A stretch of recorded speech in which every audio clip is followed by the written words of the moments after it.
aos trabalhos de hoje com uma mensagem do livro Fonte Viva e que se chama Quem serve, prossegue.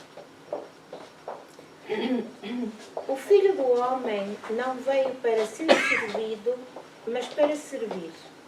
São palavras de Jesus, segundo o Evangelho de Marcos, capítulo 10, item 45. E Emmanuel comenta: a natureza, em toda a parte, é um laboratório divino que elege o espírito de serviço por processo normal de evolução. Os olhos atilados observam a cooperação e o auxílio nas mais comezinhas manifestações dos reinos inferiores. A cova serve à semente. A semente enriquecerá o homem. O vento ajuda as flores, permutando-lhes os princípios da vida. As flores produzirão frutos abençoados. Os rios confinam-se ao mar. O mar faz a nuvem fecundante. Por manter a vida humana no estágio em que se encontram, milhares de animais morrem na terra de hora a hora, dando carne e sangue a benefício dos homens. Interfere-se de semelhante luta que o serviço é o preço da caminhada libertadora ou santificante. A pessoa que se habitua a ser invariavelmente servida em todas as situações não sabe agir sozinha em situação alguma. A criatura que serve pelo prazer de ser útil progride sempre e encontra 1000 recursos dentro de si na solução de todos os problemas. A primeira cristaliza-se, a segunda desenvolve-se. Quem reclama excessivamente dos outros por não estimar a movimentação própria na satisfação de necessidades comuns, acaba por escravizar-se aos servidores, estragando o dia quando não encontra alguém que lhe ponha à mesa. Quem aprende a servir, contudo, sabe reduzir todos os embaraços da senda, descobrindo novos trilhos. Aprendiz do Evangelho que não improvisa a alegria de auxiliar os semelhantes, permanece muito longe do verdadeiro discipulado, enquanto companheiro fiel da Boa Nova está informado de que Jesus veio para servir e desvela-se. Eu vou ler outra vez. Porquanto o companheiro fiel da Boa Nova está informado de que Jesus veio para servir e desvela-se a benefício de todos até ao fim da luta. Se há mais alegria em dar do que em receber, há mais felicidade em servir do que em ser servido. Quem serve, prossegue. Fechar os nossos olhos. Dar ou fazer 2 ou 3 respirações profundas para que nos sentamos relaxados, para que a nossa mente se acalme, para que todos os pensamentos que nos vão à mente relacionados com a nossa vida do dia a dia fiquem lá fora, para criarmos um espaço, para criarmos um momento só nosso. E assim, tranquilos, possamos elevar o nosso pensamento até ao Criador, sentir o seu amor, a criação na sua maravilhosa expressão, notar a beleza da natureza que nos cerca, o mar, as verdes pradarias, as montanhas, o azul do céu. E pensarmos também no nosso querido Mestre Jesus, sempre com o seu sorriso bondoso, está atento aos nossos passos. Agradecemos-te, Senhor, a oportunidade que nos deste de estarmos ainda nesta vida e de termos a possibilidade de ter o conhecimento da vida espiritual que nos disseste ser a vida verdadeira. Agradecemos-te por me teres criado pela tua vontade e empenho na nossa evolução e pela tua promessa de que um dia seremos felizes junto de ti, querido Pai. Agradecemos também aos nossos benfeitores, sempre prontos para nos auxiliar nos momentos da vida mais difíceis. Quando ultrapassamos adversidades e quando às vezes, nesta nossa fase ainda tão próxima da retaguarda da vida, temos a tentação de nos desviar do caminho do bem. Dá-nos coragem, Senhor. Ilumina-nos o caminho.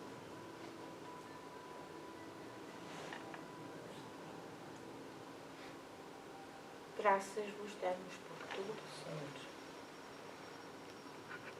Autoriza-nos a iniciar esta nossa humilde prestação de auxílio, de conhecimento e de esclarecimento a todos os que aqui vêm com essa intenção. Fica connosco, Senhor, hoje e todos os dias da nossa vida. Muito obrigada. E que diz assim: conforto espiritual não é como o pão do mundo, que passa de mão em mão para saciar a fome do corpo, mas sim como o sol, que é o mesmo para todos. Porém, penetra somente nos lugares onde não se haja feito um reduto fechado para as sombras.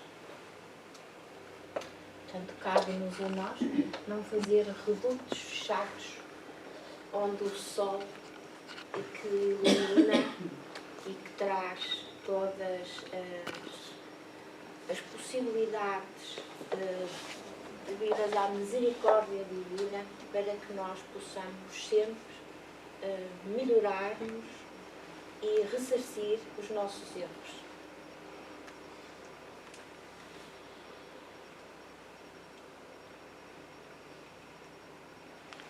Tem que apontar para onde? Ai, ai, ai.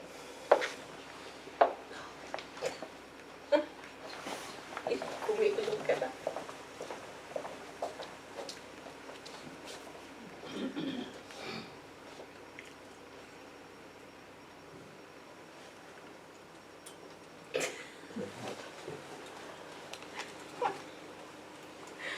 Eu passo aqui.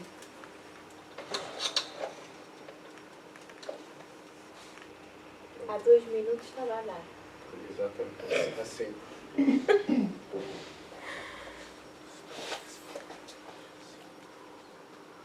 Olha. Pois é. Pronto. Desculpa. Bem, vamos prosseguir. o que nós hoje vamos fazer é estudar o resto do capítulo 14 do livro A Gênese. Estamos no subcapítulo A explicação de alguns fenómenos considerados sobrenaturais. E vamos ver estes pontos, portanto, a vista espiritual ou psíquica, a dupla vista, que já foi a semana passada abordada, o sonambulismo e os sonhos. É a nossa agenda para hoje, vamos ter que cumprir. Trouxemos aqui esta imagem, para recordar aquilo que o Alexandre disse a semana passada e que é ainda, portanto, nós estamos no mesmo capítulo e, portanto, este capítulo diz respeito ao estudo dos fluidos e vou-vos pedir para se porem um pouco na pele do Allan Kardec. Portanto, Allan Kardec era um pesquisador, não é? Era um homem com conhecimentos em várias áreas, inclusivamente numa área muito importante que era a parte da investigação, não é? Da investigação científica. Portanto, ele estava perfeitamente habituado ao método científico e daí a forma como ele coloca as perguntas de modo a ficar completamente esclarecido sobre determinados assuntos. Isso era um ponto. Outro ponto é que realmente às vezes parece-nos estranho porque é que nós estamos a estudar isto. Porque é que nós estamos a estudar o sonambulismo, que interesse é que isso tem?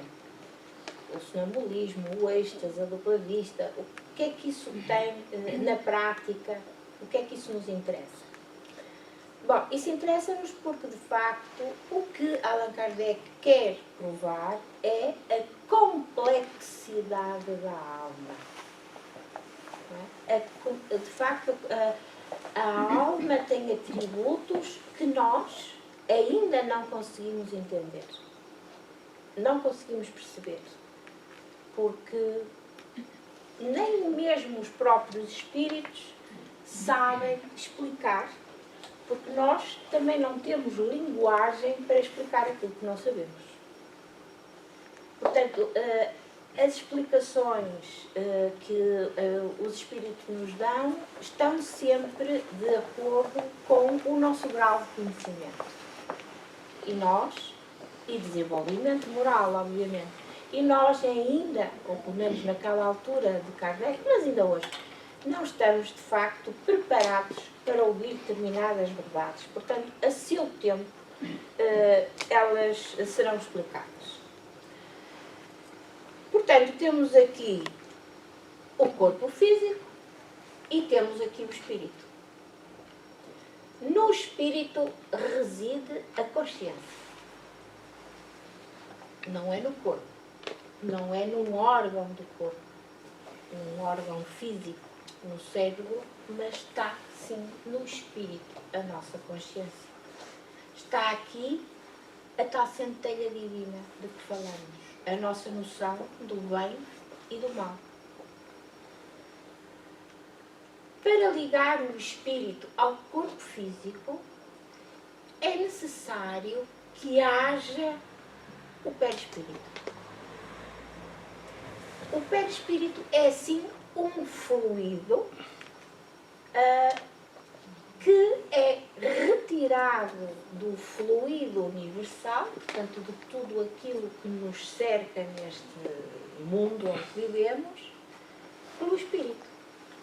Portanto, o espírito vai ao fluido universal e retira parte dele para constituir o perispírito.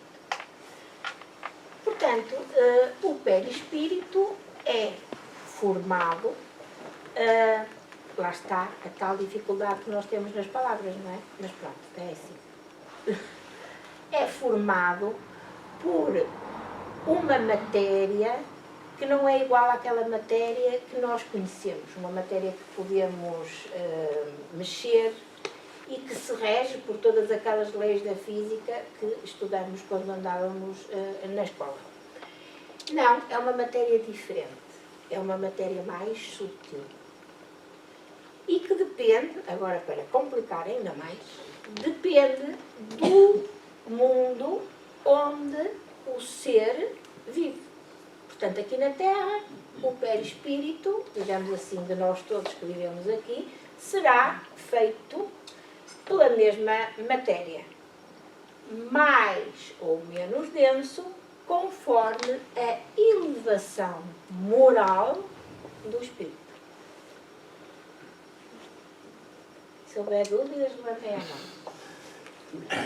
Portanto, o perispírito, como estão a ver, interpõe-se entre o corpo físico e o espírito. E uma das suas principais funções, portanto já sabemos que a matéria é de facto uma matéria quintessenciada, pessoalmente não gosto muito desta palavra, não é? Pronto, é uma matéria sutil e é o perispírito que faz a transmissão de todas as sensações externas do mundo que o corpo, através dos seus órgãos, da visão, da audição, do tato, consegue apreender para que depois a destransmita ao perispírito por este corpo fluido que é o perispírito. Portanto, digamos que o ser humano é constituído, grosso modo, por corpo físico, o perispírito que o envolve, perispírito que o envolve e o espírito. Podemos avançar? Haveria muito mais a dizer, como é óbvio, mas ficamos por aqui.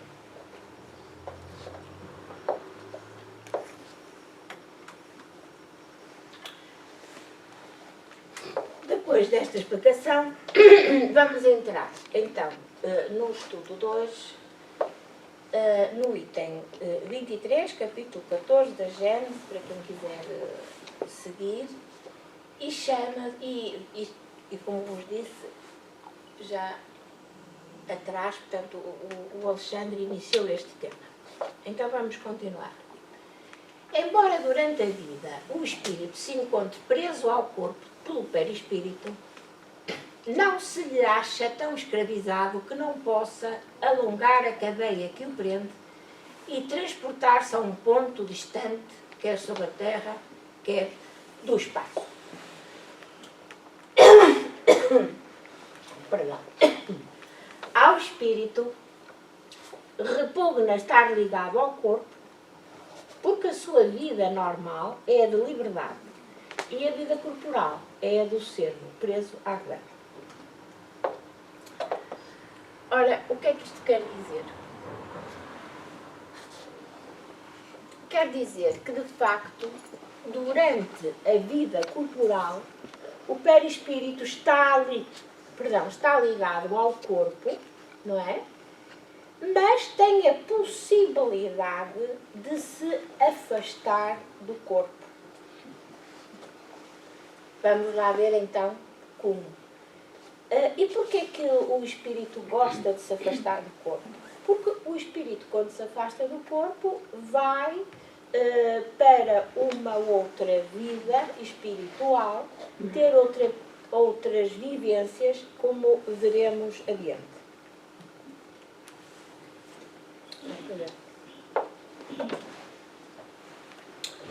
Por conseguinte, o espírito sente-se feliz em deixar o corpo, tal como o pássaro a encontrar-se fora da gaiola, pelo que aproveita todas as ocasiões que se lhe oferecem para dele se escapar. Todos os instantes em que a sua presença não é necessária à vida de relação. Portanto, temos aqui esta imagem que mostra realmente o espírito.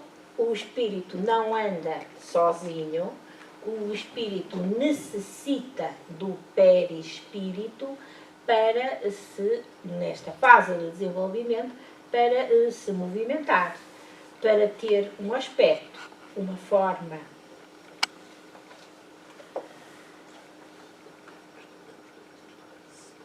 Todos, então, temos o fenómeno, temos então o fenómeno a que se dá o nome de emancipação da alma, que se produz sempre durante o sono. E não só durante o sono, em mais situações.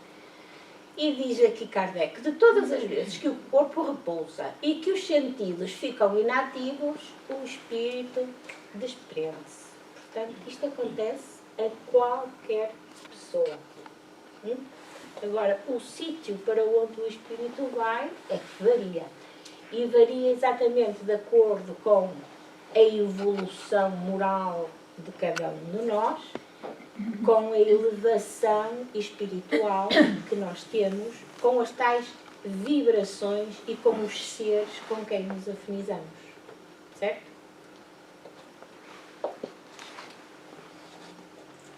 Nesses momentos, o espírito vive a vida espiritual, enquanto que o corpo vive apenas a vida orgânica. Portanto, o espírito solta-se do corpo e deixa na caminha, descansadinho, o corpo a ter a sua vida basal, digamos assim, não é? A respirar sozinho, portanto, todas essas atividades, digamos assim, fisiológicas que o corpo faz, dizemos nós, involuntariamente. Não é? Nós não temos consciência nenhuma que estamos a respirar, só se nos pedem. Portanto, o coração também não o vamos mandar parar, continua a bater.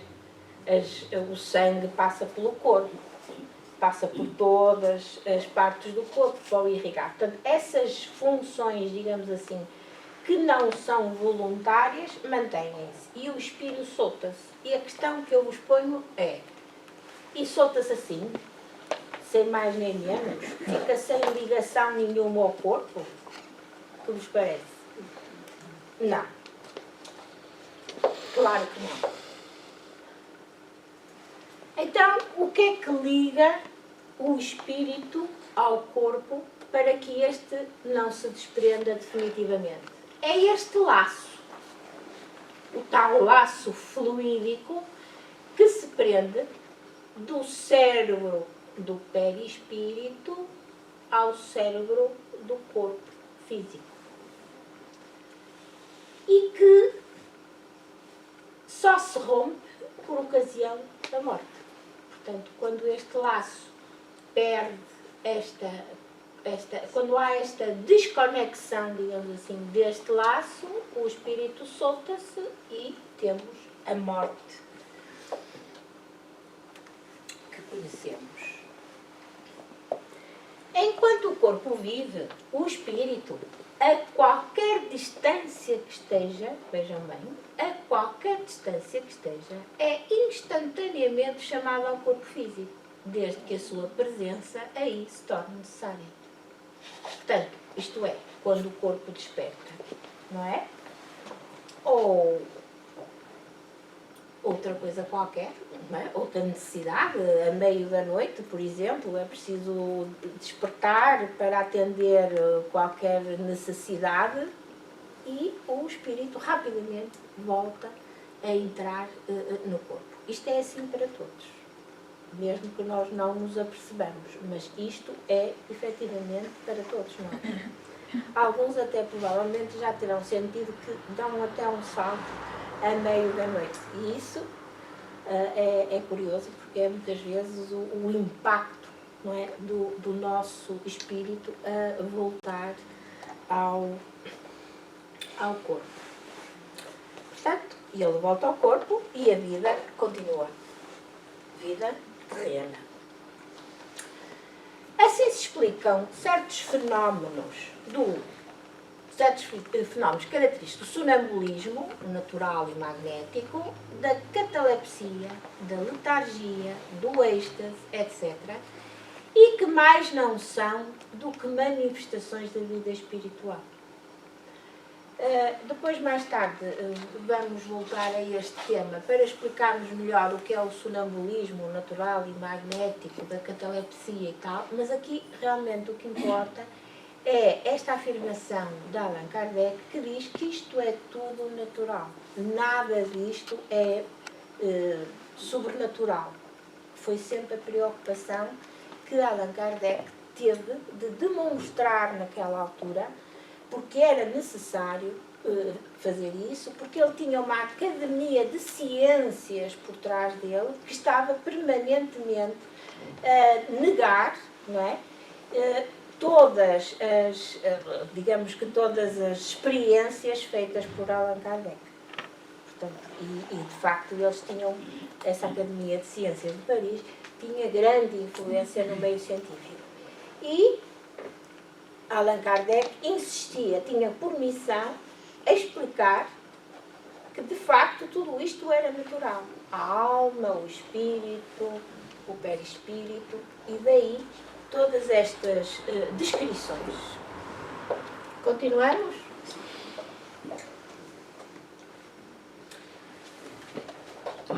Por vezes, ao despertar, conserva o espírito, não é?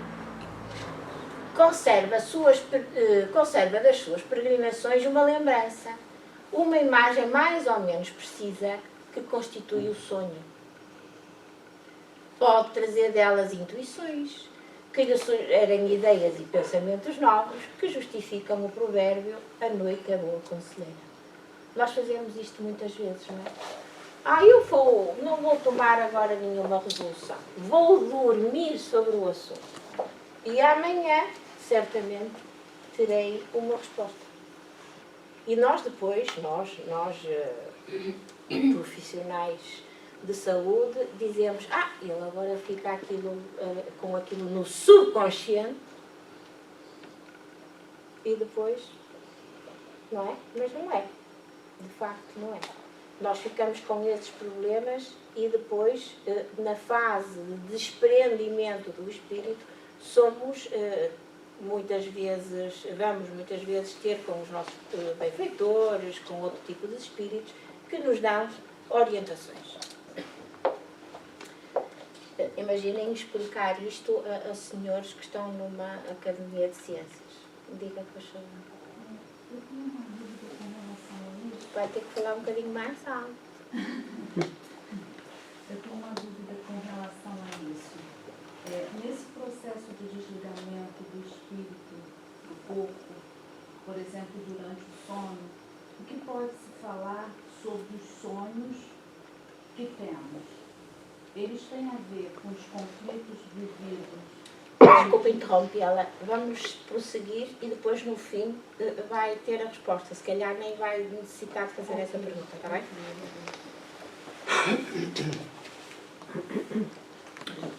Pois que a visão espiritual... Eu passei isto bem? Pronto. Passamos para outro item e agora vamos falar sobre a visão espiritual. E Allan Kardec diz: pois que a visão espiritual não se opera por meio dos olhos do corpo, segue-se que a percepção das coisas não se verifica mediante a luz ordinária. De facto, a luz material é feita para o mundo material. Para o mundo espiritual existe uma luz especial, cuja natureza desconhecemos, mas que é, sem dúvida, uma das propriedades do fluido etéreo adequada às percepções visuais da alma. Isto, dito assim, é um bocadinho difícil de entender, não é? Ele vai dedicar aqui algum tempo a falar da visão espiritual. Vou-vos propor que vamos ler isto e depois, no final, vamos tentar perceber o que é que Allan Kardec nos queria dizer.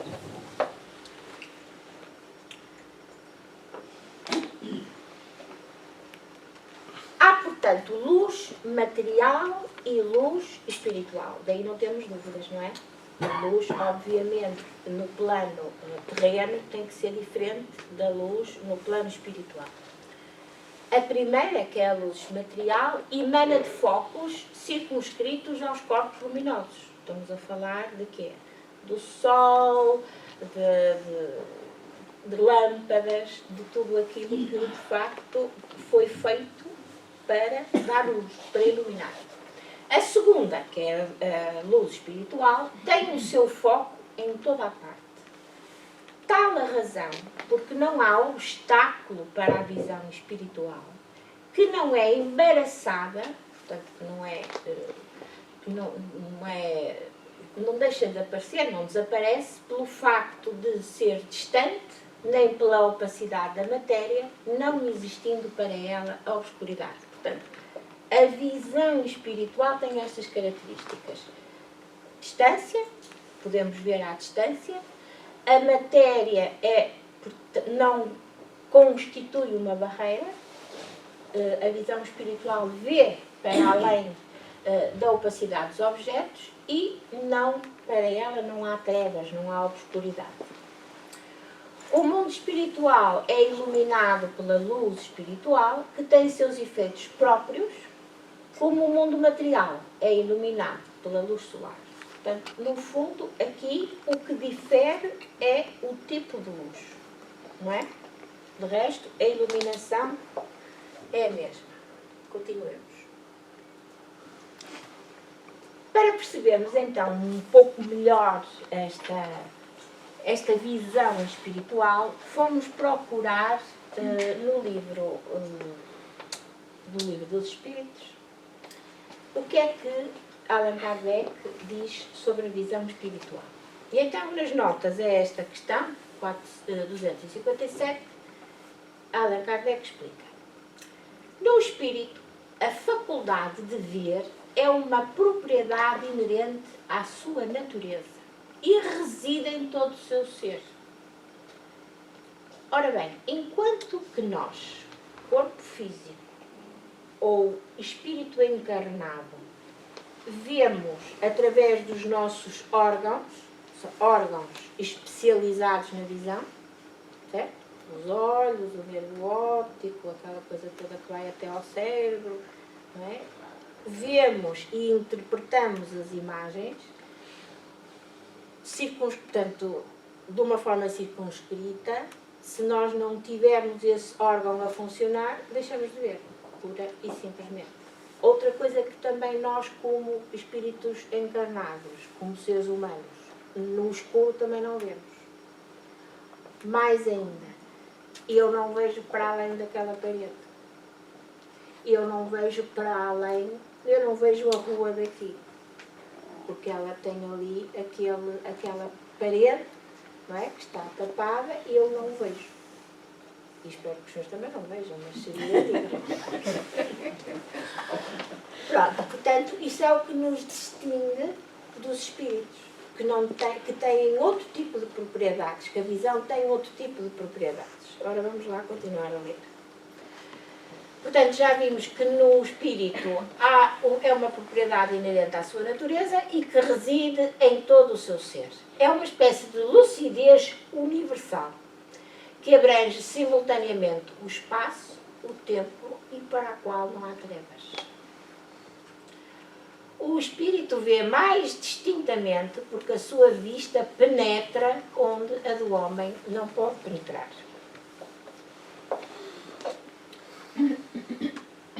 Sabemos que no espírito há percepção, sensação, audição e visão. E sabemos que essas faculdades são atribuídas a todo o ser. Mas de que modo é que elas têm?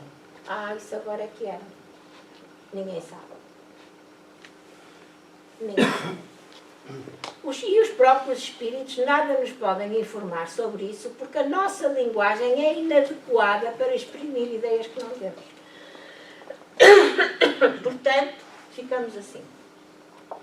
Sabemos que, de facto, a parte, digamos que sensitiva do espírito não existe localizada, portanto, ela pertence a nós vemos a visão espiritual é por todo o espírito, não é circunscrita a nenhuma parte em especial, que tem as sensações que nós sabemos, muito maiores, como é óbvio, não é? Muito mais aumentadas, digamos assim, mais discriminadas, com outras capacidades, mas porquê é que ele tem isso?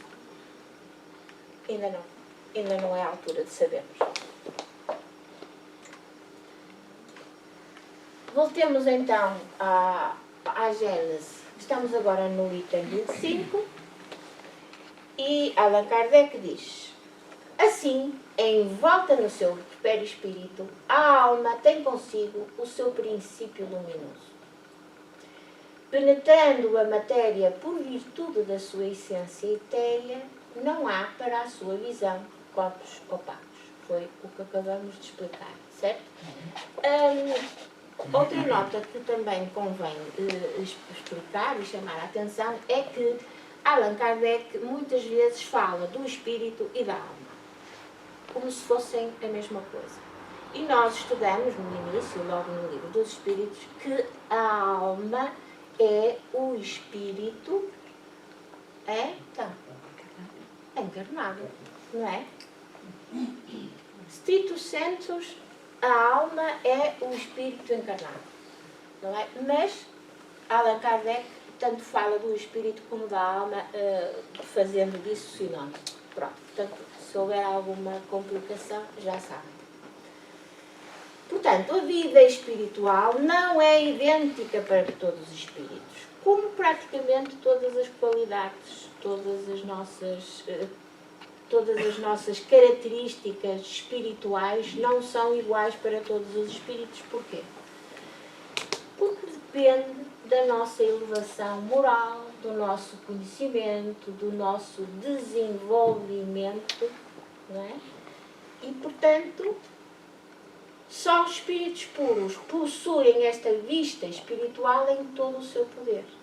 Nos inferiores ela estava enfraquecida pela relativa grosseria do perispírito que se lhe interpõe como nevoeiro. Portanto, fala-se aqui outra vez do perispírito e voltamos a chamar a atenção que o perispírito é tanto mais grosseiro quanto menor for a evolução do espírito. Até que chegamos a um ponto em que os espíritos puros já não precisam de perispírito. Portanto, são apenas espíritos. Compreenderam? Bom. Que longe que nós estamos disso. Mas lá chegaremos. A seu tempo. A vista espiritual manifesta-se em diferentes graus nos espíritos encarnados. Portanto, agora vamos falar dos espíritos encarnados. E a vista espiritual também se manifesta destes. E como? Pelo fenómeno da segunda vista. Tanto no sonambulismo, natural ou magnético, quanto no estado de vigília. Conforme o grau de poder desta faculdade, diz-se que a lucidez é maior ou menor. E é através desta faculdade que certas pessoas que têm esta capacidade da segunda vista veem o interior do organismo humano e descrevem a causa das enfermidades. Fantástico! O que é isto? É o raio-x. Sem dúvida, muito melhor do que o nosso e de qualquer ressonância. Mas é uma capacidade mediúnica, não é? Portanto, a segunda vista é a capacidade que alguns de nós têm de ver para além da matéria. A vista espiritual, portanto, faculta percepções especiais que, não tendo por sede os órgãos materiais, operam-se em condições muito diversas das que decorrem na vida corporal. Ele está a falar agora da visão espiritual do espírito, certo? Efetuando-se fora do organismo, ela tem uma mobilidade que derruba todas as previsões. Pois nós não sabemos, nós ignoramos como é que este fenómeno se dá, portanto não podemos prever que tipo de visão é esta. Torna-se indispensável estudá-la em seus efeitos e em suas causas, diz Allan Kardec, o seu espírito científico. E, atenção, não a juntando à vista ordinária. Portanto, não, eu vou continuar a ler. Torna-se indispensável estudá-la em seus efeitos e suas causas, e não juntando à vista ordinária, que ela não se destina a suprir, salvo casos excepcionais que não se poderiam tomar como regra. Portanto, o que é que o cientista Allan Kardec aqui nos diz? É necessário estudar esta vista espiritual e de uma forma diferente, com uma abordagem diferente daquela que nós fazemos quando estudamos a nossa visão física, digamos assim, não é? E depois diz que, em casos excepcionais, a vista espiritual destina-se a suprir a vista orgânica. Portanto, é em casos muito raros que isso acontece, mas é possível, não é? É possível uma pessoa que não tem visão conseguir perceber o que se passa à sua volta através de quê? De percepções, de outro tipo de sensações, mas que de facto nos levam a pensar nisso, não é?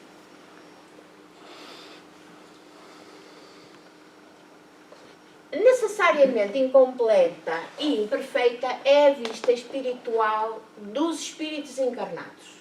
Portanto, ele agora volta à visão espiritual dos espíritos encarnados, a nossa visão. E por isso é sujeita a aberrações. Tendo por sede a própria alma, o estado desta há de influir nas percepções que aquela vista faculta. Segundo o grau de desenvolvimento, as circunstâncias e o estado moral do indivíduo, a vista espiritual pode dar, quer durante o sono, quer durante o estado de vigília, certas percepções que nós já vamos ver a seguir. Estão a seguir, portanto, nós estamos a falar ele está a fazer, Allan Kardec está a fazer uma comparação entre a vista espiritual da alma e a vista espiritual do indivíduo encarnado, portanto, do ser humano, que é dotado de vista espiritual, certo? Pronto. E diz que a vista espiritual na alma já a descreveu, portanto, já a descrevemos, e que a vista espiritual no espírito que está encarnado não é tão perfeita quando o espírito está livre e é sujeita a aberrações. Vamos ver.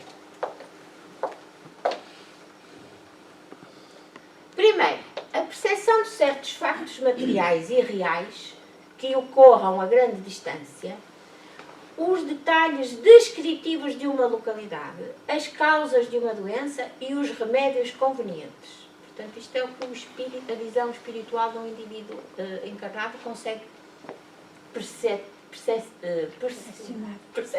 Obrigada. A percepção de coisas igualmente reais, mas do mundo espiritual, como a presença dos espíritos. E aqui é que é a complicação total, porque são imagens fantásticas criadas pela imaginação, análogas às criações fluídicas do pensamento. Aqui é que está a complicação. Portanto, isto já não é a tal visão espiritual. Isto são as aberrações de que Allan Kardec falava atrás e que nos vai continuar a explicar. Estas imagens fantásticas, criadas pela nossa própria imaginação, pela nossa mente, acham-se sempre em relação com as disposições morais do espírito que as gera. É assim que o pensamento de pessoas fortemente imbuídas de certas crenças religiosas e com elas muito preocupada, só veem o quê? O inferno, as fornalhas, as torturas, os demónios, tal qual como imaginam. Não é? Portanto, depois daqui vem aquela interpretação dos sonhos. Mas porquê é que sonha com o inferno? Porquê é que sonha com os seres a sofrer dentro de um caldeirão?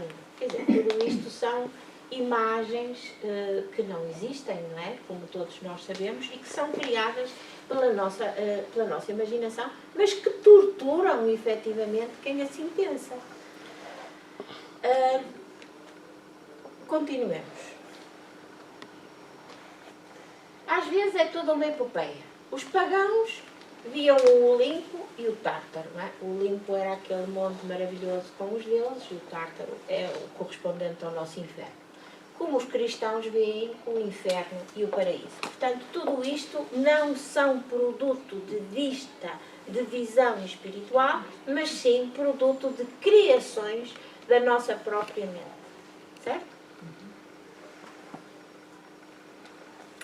Se ao despertarem ou ao saírem do êxtase, também já vamos ver o que isso é, conservam lembrança exata das suas visões, tomam-nos como realidades confirmativas das suas crenças, quando tudo não passa de um produto dos seus próprios pensamentos. Portanto, essas pessoas que criam essas imagens fantásticas, não é?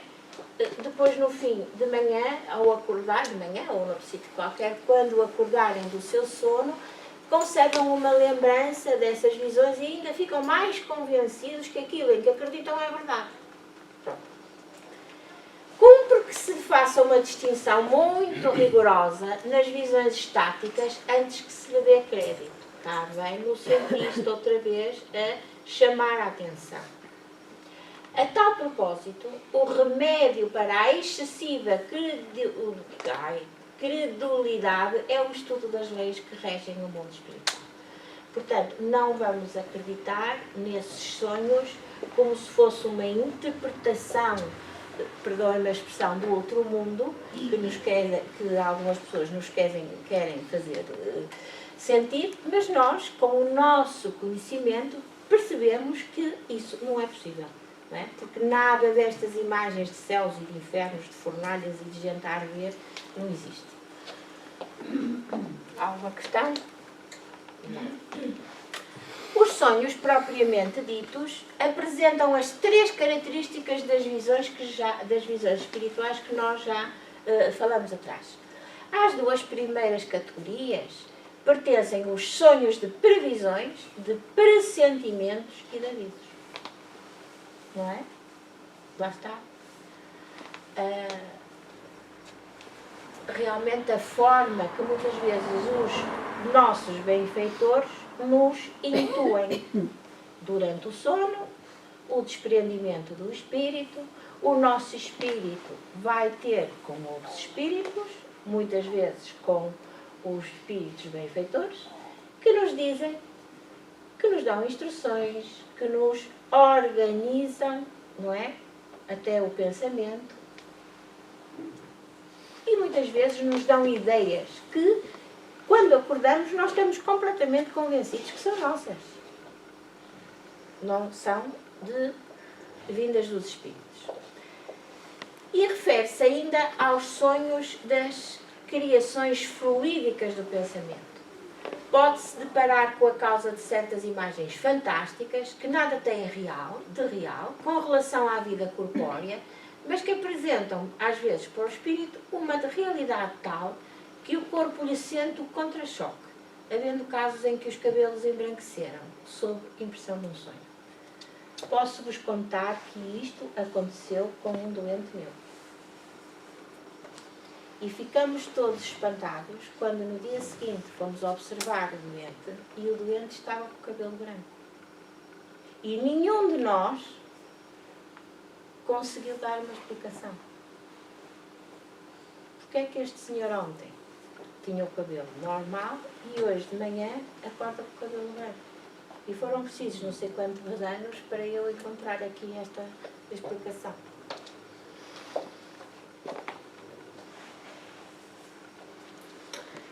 Essas criações fluídicas do pensamento podem ser provocadas pela exaltação das crenças, por lembranças retrospectivas, por gostos, desejos, paixões, temores, remorsos, pelas preocupações habituais, pelas necessidades do corpo ou por um embaraço nas funções do organismo. E, finalmente, por outros espíritos, uns com o objetivo benévolo ou maléfico, conforme a sua natureza. Portanto, os bons espíritos e os maus espíritos que sempre nos influenciam. Eu penso que isto respondeu à sua questão. Bom, Considerei que este assunto, como já vos disse, é um pouquinho complicado. Entendam isto como uma forma de demonstrar a complexidade da alma e para explicarmos um pouco melhor alguma destas noções que poderiam ter ficado um pouco mais difíceis de entender, procurei algumas leituras complementares que vou passar então e que espero que vos deem mais esclarecimentos. Portanto, temos aqui a emancipação da alma, que já sabemos o que é, e que está aqui bem representada por esta imagem. Às vezes a nossa memória visual é melhor do que a nossa memória física, digamos assim. Então, o que é que a emancipação da alma, digamos, ou pelo contrário, a emancipação da alma pode ter vários aspectos, pode ter várias modalidades. E como sejam os sonhos, a dupla vista, o sonambulismo, o êxtase, a letargia, a catalepsia e as mortes aparentes. Vamos então falar um pouquinho disto para ficarmos um pouquinho mais esclarecidos. Fomos ao Livro dos Espíritos e lemos esta nota de Allan Kardec, que diz: a emancipação da alma verifica-se às vezes no estado de vigília. Aqui é que está a diferença. Verifica-se às vezes no estado de vigília e produz o fenómeno conhecido por segunda vista ou dupla vista. Portanto, o indivíduo que tem esta capacidade está acordado, está consciente.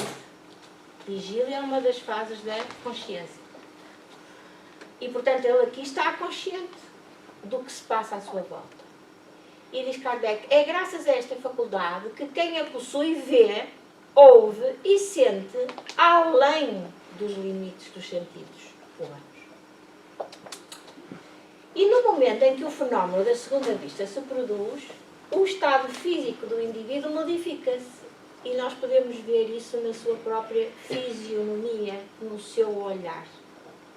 Portanto, o corpo físico está lá, mas de facto é o espírito que está a comunicar-se com outro espírito. Para quem é dotado desta faculdade, ela é completamente natural, como outra faculdade qualquer. Não vamos falar de sonhos, porque já falamos. Passamos então para o sonambulismo. No estado de sonambulismo, o espírito, em fase de desprendimento, cá está outra vez sempre, é sempre o espírito, entra em comunicação mais fácil com os outros espíritos, encarnados ou desencarnados. Essa comunicação estabelece através do contacto dos fluidos que compõem os perispíritos e que servem de transmissão ao pensamento. Portanto, como é que um espírito contacta com outro espírito? Através do pensamento. Esteja ele encarnado ou desencarnado. Aqui neste caso, desencarnado. Contacto dos fluidos, portanto, são os perispíritos que comunicam eles. Para o espiritismo, o sonambulismo é mais do que um fenómeno psicológico. É nesse estado que se pode estudar a alma. Porque esta se mostra à descoberta. Portanto, como há desprendimento, eles, cientistas, podem ter a oportunidade de conhecer a alma. Com os fenómenos do sonambulismo, ao insistirmos à emancipação da alma, a providência dá-nos uma prova irrecusável da existência e independência da alma. Era aqui que Allan Kardec queria chegar. Era a esta conclusão que ele procurava. Quando o sonâmbulo descreve o que se passa à distância, é evidente que ele vê, mas não vê com os olhos do corpo. A sua alma é transportada ao lugar onde descreve os acontecimentos, mas também pode presenciá-los à distância. Não precisa de lá estar, vê à distância, como se fosse uma projeção. Pode falar de assuntos que no estado de vigília ignora e que por vezes estão acima das suas capacidades. Vê outros espíritos e pode receber instruções deles. Então, porquê é que um sonâmbulo pode falar de coisas que não sabe? Porque ele pode não saber nesta vida, mas poderia saber em vidas anteriores. E todas as experiências por que o espírito passa ficam como gravadas, arquivadas no perispírito. E depois, quando o espírito encarna, esquece todas essas capacidades, não é? Mas, como está despreendido, fora do corpo físico, como está o espírito na sua totalidade, então revela as capacidades que foi acumulando ao longo das sucessivas vidas. O que é o êxtase? É o estado em que a independência da alma, relativamente ao corpo, se manifesta de modo mais sensível e, de certa forma, palpável. Portanto, é um estado superior ao sonambulismo. O aniquilamento do corpo é quase completo. Fica somente a vida orgânica. Portanto, o espírito separa-se quase completamente do corpo. Como sabem, não se pode afastar completamente, porque se o tal cordão fluídico se partir,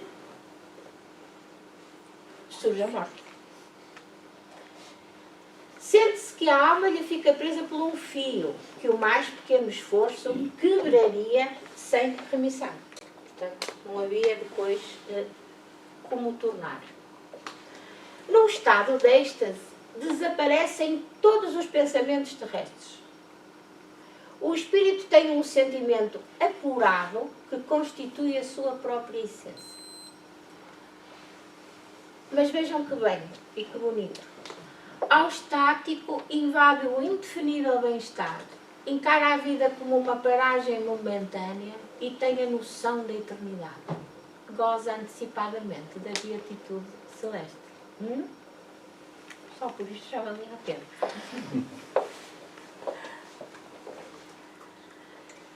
E Allan Kardec compara os sonâmbulos e os estáticos e diz, nos sonâmbulos, como nos estáticos, a lucidez pode ser mais ou menos perfeita e o espírito mais ou menos apto a conhecer e a compreender as coisas, conforme o seu grau de elevação.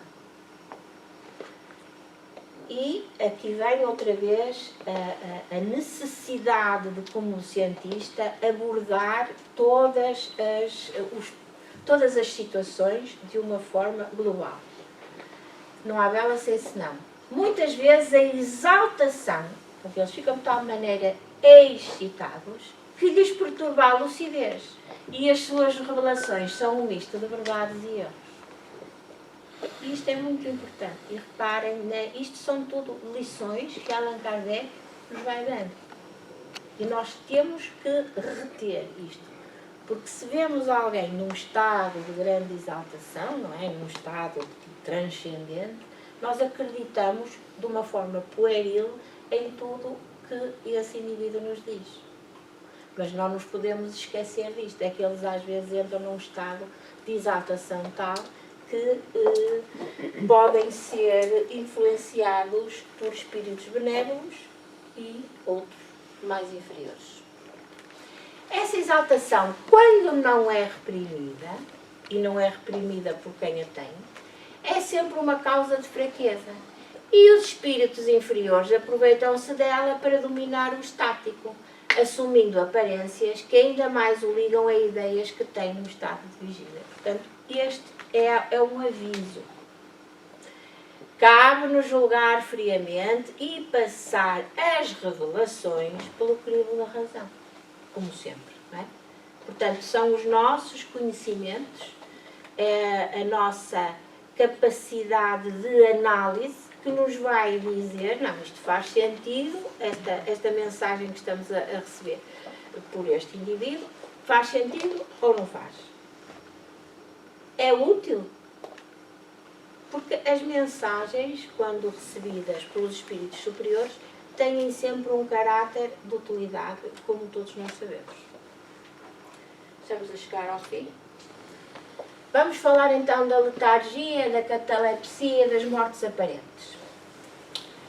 A letargia e a catalepsia derivam do mesmo princípio, que é a perda temporária de sensibilidade ou de percepção, de uma maneira geral. Não estamos aqui a falar nem da visão ou da audição, não. Estamos a falar de uma sensibilidade no sentido geral e do movimento de causa fisiológica ainda desconhecida. Mais uma que nós ainda não sabemos. Em ambos os casos, o espírito está consciente, mas não é capaz de se comunicar. Não fala. E não fala porque, como é a fala, é uma capacidade que nós temos e é mecânica, temos todo um órgãos de fonação. Ora, se o espírito não consegue, porque está neste estado de rigidez, não consegue dominar o corpo, obviamente o espírito não consegue transmitir os seus pensamentos, mas ele está desperto. A catalepsia é um estado de rigidez muscular, não é? De tensão muscular, enquanto que a letargia é o oposto, é um estado de flacidez total dos músculos. Portanto, é uma das características que distingue a catalepsia da letargia. E mais, diferem uma da outra porque na letargia a suspensão das forças vitais é geral e dá ao corpo a tal aparência de morte. Isto é importante. E é importante porquê? É importante para nós não acreditarmos na ressurreição. Olha, este esteve daquele lado, morreu, mas voltou à vida. Não. Ele não estava, era verdadeiramente morto. Estava num estado de letargia do qual saiu. Só não sabemos é porque é que saiu e porque é que entrou nesse estado. Mas, de facto, não há ressurreições. Na catalepsia fica localizada a uma parte mais ou menos extensa do corpo, de modo que a inteligência manifesta-se livremente, o que a torna inconfundível com a morte. Portanto, a catalepsia é quase que uma letargia parcial. Enquanto que a letargia atinge todo o corpo, a catalepsia só atinge uma parte. Resumindo, o sonambulismo, o êxtase e a dupla vista são vários efeitos ou modalidades diversas da mesma causa. E estes fenómenos, tal como os sonhos, são naturais. Por esse motivo existiram em todos os tempos. A história mostra que foram sempre conhecidos e até explorados desde a mais remota antiguidade. Eles explicam uma imensidade de factos que os preconceitos e a ignorância do homem fizeram deles fenómenos sobrenaturais. Pronto. No caso de Lázaro, pode ter sido, exatamente. Ele podia estar num estado letárgico e depois saiu desse estado e voltou. Só por curiosidade e para aligerar também um bocadinho mais este tema, trouxemos a morte, parte de um comentário de André Luiz, no livro Obreiros da Vida Eterna, quando se fala da morte de Dimas. E então diz André Luiz: Dimas, desencarnado, elevou-se alguns palmos acima de Dimas cadáver, apenas ligado ao corpo através de leve cordão prateado, semelhante a subtil elástico entre o cérebro de matéria densa abandonado, portanto o cérebro do corpo físico, e o cérebro de matéria rarefeita do organismo liberto, que é o espírito.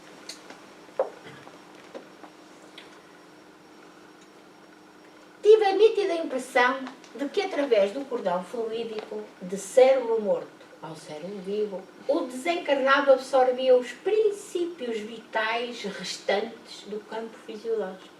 O campo fisiológico é o campo físico, é o corpo físico. O apêndice prateado, portanto o tal fio que liga cérebro a cérebro, era verdadeira artéria fluídica, sustentando o fluxo e o refluxo dos princípios vitais em readaptação. Retirada a derradeira via de intercâmbio, ou seja, cortado esse laço fluido, o cadáver mostrou sinais de avançada decomposição quase de imediato. Pronto. E era isto que tínhamos para falar hoje.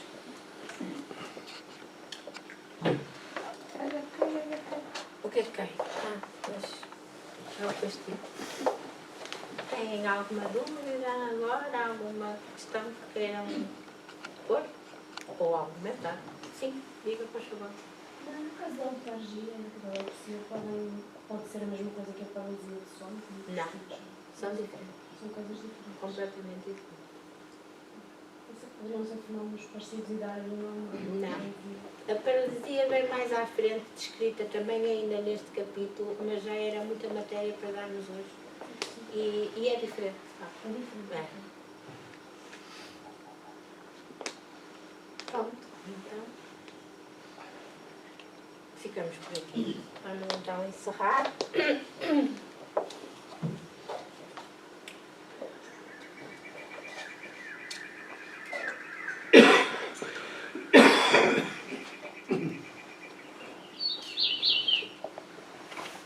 Estavam bonitos os passarinhos.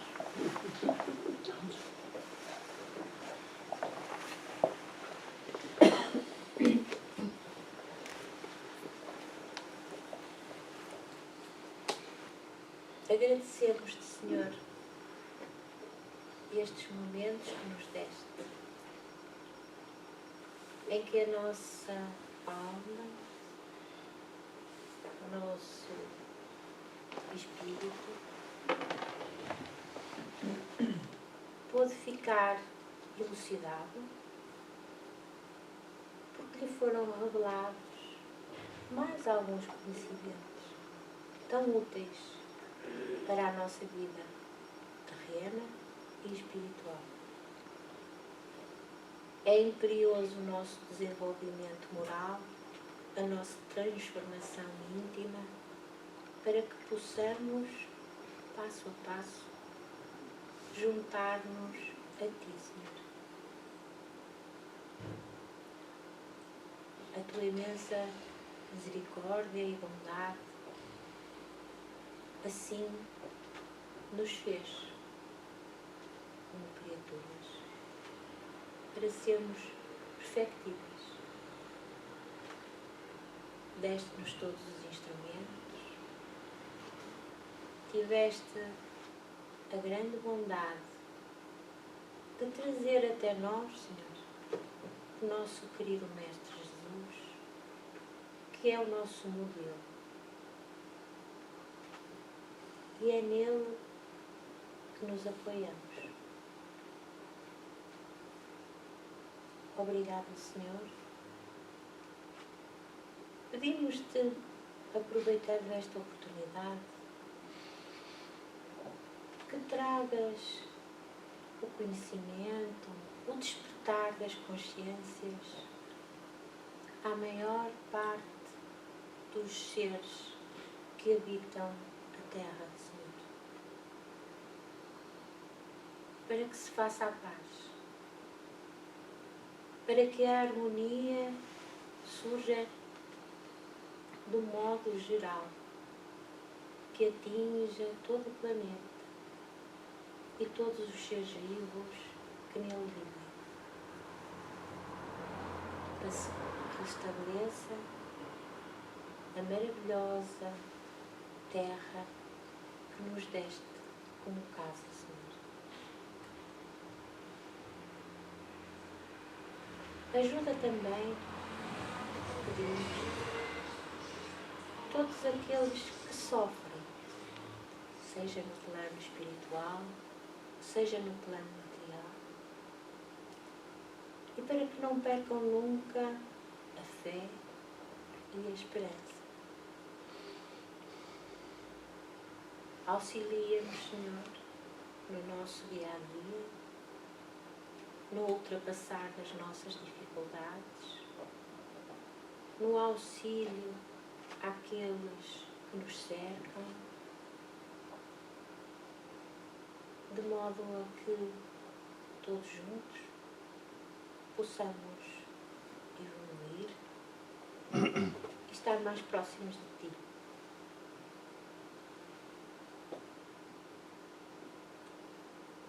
E assim, Senhor, abençoa os nossos amigos, a nossa família, os nossos lares e esta casa que nos acolhe sempre com carinho, com amor, para nos esclarecer no nosso percurso. Fica connosco, Senhor, hoje e todos os dias da nossa vida. Muito obrigada.